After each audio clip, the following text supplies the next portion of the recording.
पाकिस्तानियों, आज इस धरती का एक बेटा और अपने वतन के ऊपर कुर्बान हो गया।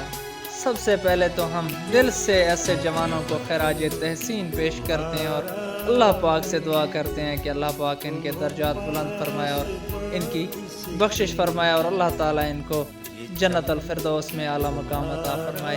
तो इसका नाम था तारिक ख़ान और इसके अबू का नाम था हाकिम ख़ान और ये तहसील और ज़िला मियाँ वाली का एक इलाका छिद्र हुआ है। ये यहाँ का रहने वाला था। ये मेरे साथ पढ़ता भी था और हम इकट्ठे खेला भी करते थे और ये शहीद हो गया और आज 4 बजे इस शहीद का नमाज जनाजा पढ़ा के इसको दफन कर दिया गया है।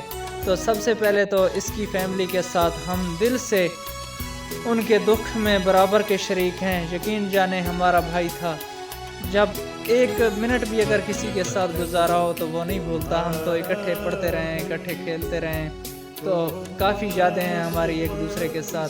तो अल्लाह पाक उसको जन्नत अल फिरदौस में आला मकाम अता फरमाए और उसकी फैमिली को सब्र जमील अता फरमाए। बहुत अफसोस हुआ है, लेकिन तनकीद करने वालों को ये एक सबक दे गया जो अफवाज पाकिस्तान के जवानों के ऊपर तनकीद करते हैं कि तुम गर्म चूल्हों के ऊपर अपने गर्म बिस्तरों में अपनी बीवी बच्चों के साथ अपने वालिदैन के साथ हमारे ऊपर तनकीद करते रहें और हम अपने वतन के ऊपर इंशाअल्लाह जाने देते रहेंगे। बहुत शुक्रिया।